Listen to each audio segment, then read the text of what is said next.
What everyday skill becomes suspicious if you're too good at it? 1. Recognizing faces. I was approaching the check-in counter of a hotel I didn't remember being in before when the desk clerk welcomed me by name. I was visibly startled. His coworker explained he's got a freakish memory. I checked later I had been there 3 years before. 2. Being calm. People accuse you of being cold if you are not as agitated as they are. 3. Shuffling cards. Him, wanna play cards? Me, sure, Gambit routine with lightning speed. Him, not for money, right? 4. Knowing where people keep items on their person. Friend will be looking for his keys or phone and I'll know what jacket pocket he left it in. 5.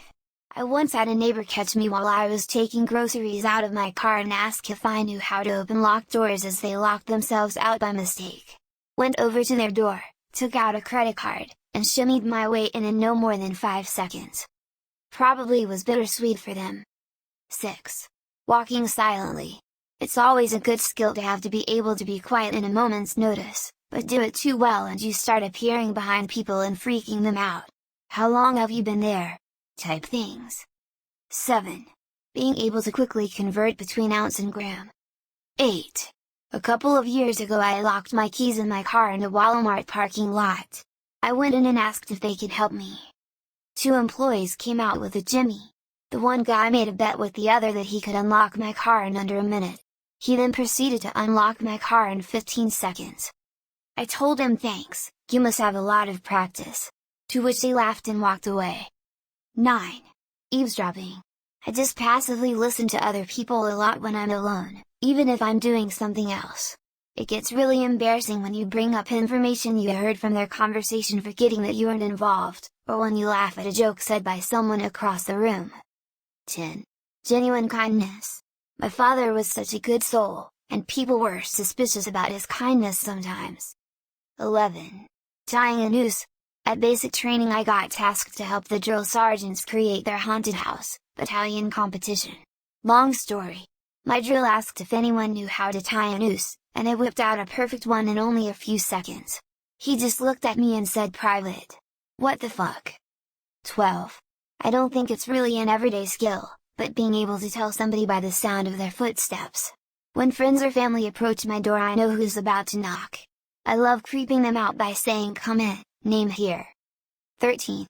The removal of stains. 14. Maintaining composure during a crisis. Do it too much people and think you lack sympathy and are a sociopath. 15. Typing. I'm definitely going to say typing. I type at a little over 150 WPM. I've been repeatedly accused of faking it, which sounds funny until it's your coworkers and boss saying it, calling your work into question. 16. I used to be a dispatcher for home hearing fuel in Juneau, Alaska, and when I meet people I'd say, oh, you live such and such street. I'd get an uncomfortable silence from them and have to tell them we deliver your oil. I work. 17. Remembering things about a person from a few months/years ago when the person herself can't remember about it. You just look like a stalker and it's frustrating. 18. Picking up on small details and remembering them for months. My friends are always like, how did you possibly remember that? 19. Remembering someone else's schedule.